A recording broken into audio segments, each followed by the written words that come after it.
Buenas tardes, profesor.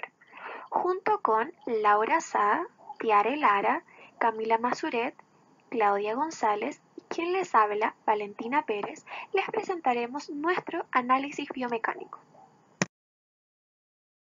En la presente diapositiva les mostraremos las imágenes en las cuales se ve al usuario realizando los movimientos de alcance y de prensión en dirección a la botella.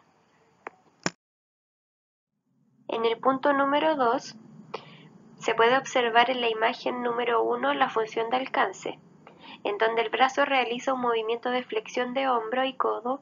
Por otro lado, la muñeca ejerce una desviación lateral en la cual se ven afectados los dedos de la mano preparándose para realizar la preforma. En la imagen número 2 podemos apreciar cómo la usuaria ya tiene un contacto directo con el objeto, en donde su mano y dedos realizan una prensión y flexión específicamente para poder tomar la botella de agua. Hay movimientos de muñeca, mano y dedos. En el punto número 3, estas funciones son analizadas bajo los componentes esenciales del movimiento.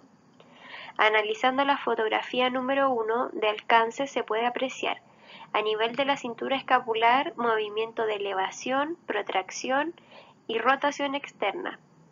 A nivel del hombro, movimiento de flexión y aducción, y a nivel del codo, movimiento de flexión y pronación. Analizando la fotografía número 2 de prensión se puede apreciar, a nivel de la mano, aducción de los dedos, flexión metacarpofalángica, flexión interfalángica proximal y distal, flexión y abducción del pulgar, rotación conjunta de las articulaciones, CMC, oposición del pulgar que compone los movimientos de abducción, rotación y flexión. Y a nivel de la muñeca, pronosupinación, posición anatómica, línea media, y flexión de muñeca y desviación radial. Grupos musculares motores principales. Los músculos motores principales involucrados en los movimientos de cintura escapular en elevación son el trapecio superior y el elevador de la escápula. En protracción, el músculo serrato anterior, y finalmente en rotación externa encontramos el trapecio superior e inferior y también el músculo serrato anterior. A nivel de hombro, el músculo principal es el deltoides, realizando el movimiento de flexión. A nivel de codo, el músculo principal en flexión es el bíceps braquial y en pronación son los músculos pronador cuadrado y redondo. A nivel de la mano, los músculos flexores nacen de la epitroclea, atraviesan la muñeca y se insertan a nivel de las falanges. En aducción de dedos son los interóseos palmares. En flexión metacarpofalángica son los interóseos y lumbricales. En flexión interfalángica proximal es el flexor superficial de los dedos y en flexión interfalángica distal es el flexor profundo de los dedos. En flexión del pulgar son el flexor largo y corto. En abducción del pulgar son el abductor corto y largo del pulgar. Finalmente, el músculo motor de la oposición del pulgar es el oponente del pulgar. Y a nivel de muñeca, en flexión, el músculo motor principal es el flexor radial y ulnar del carpo. Y en la desviación radial, el músculo flexor y extensor radial del carpo.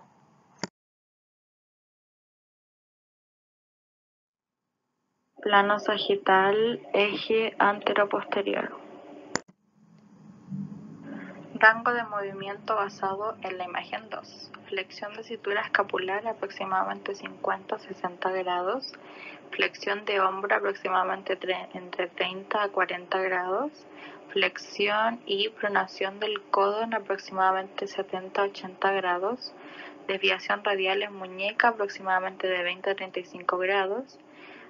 Aducción de los dedos 0 grados y por último flexión de dedos aproximadamente entre los 30 y los 40 grados. En hitos anatómicos claves podemos observar en el hombro el acromion y de la espina de la escápula, en el húmero tubérculo mayor del húmero, tubérculo menor del húmero, fosa radial, fosa coronoides, capítula, tróclea y epicóndilo medial. En hitos anatómicos del radio podemos ver la cabeza del radio y apófisis estiloides. Y en hitos anatómicos del cúbito, el olecranón, cabeza de la ulna, circunferencias articular, apófisis estiloide. Y por último, en hitos anatómicos de la muñeca están los 8 huesos del carpo, los 5 metacarpianos y las falanges.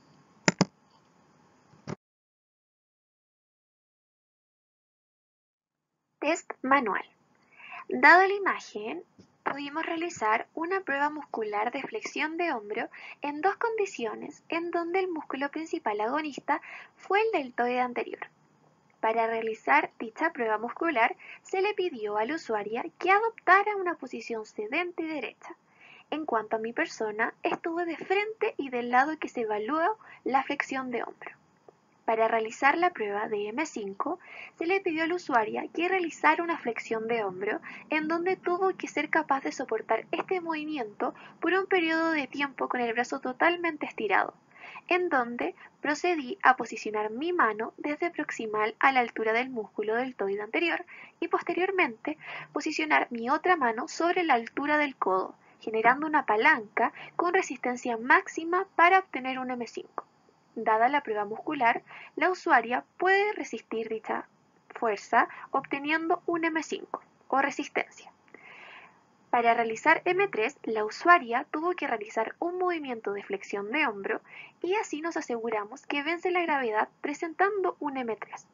La usuaria sí pudo realizar dicho movimiento, siendo efectivo el M3.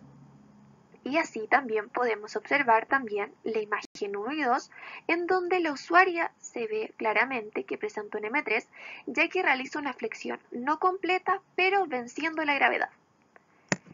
Para M2, la usuaria siguió manteniendo una posición sedente y derecha como en las pruebas musculares anteriores, en donde se tuvo que palpar con una mano el deltoide anterior y así se procedió luego a pedirle a la usuaria que realice un movimiento de flexión de hombros, en donde la usuaria, si logra realizar algún rango de movimiento, presenta un M2.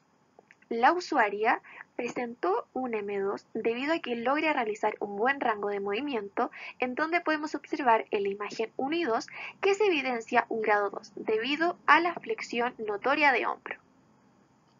Para realizar M1, también se le pidió a la usuaria posicionar nuestra mano desde proximal sobre el acromion hacia anterior para identificar el músculo deltoide anterior, pidiéndole a la usuaria que realice el movimiento de flexión de hombro, en donde si logramos identificar algún movimiento de contracción muscular es un M1. La usuaria presentó un M1 ya que es capaz de realizar una contracción y ejercer un buen movimiento, viéndose presente también en las imágenes 1 y 2. Reflexiones. Una descripción biomecánica es fundamental para saber reconocer y comprender los movimientos que realizamos. Estos movimientos nos permiten realizar acciones fundamentales para nuestra vida, como por ejemplo vestirnos, ducharnos, comer, entre muchas otras actividades. Esto nos permite llevar a cabo nuestras ocupaciones indispensables de la vida diaria, en donde sin estos movimientos no nos sería posible llevar una vida plena y una calidad de vida favorable, que contribuyan a nuestro bienestar físico. Es por esto que los análisis del movimiento son necesarios y beneficiosos, ya que con estos también podemos ver el rango de movimiento de una persona, y en caso de que ésta posea un rango de movimiento menor al adecuado, se le realizarán las respectivas terapias con ayudas especializadas al usuario, como ejercicios los cuales podrán hacer que recupere la movilidad en un mayor rango, y así ayudar a la persona a tener un mejor vivir, mejorando sus condiciones de vida.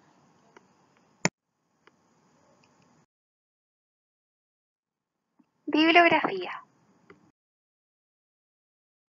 Muchas gracias por su atención.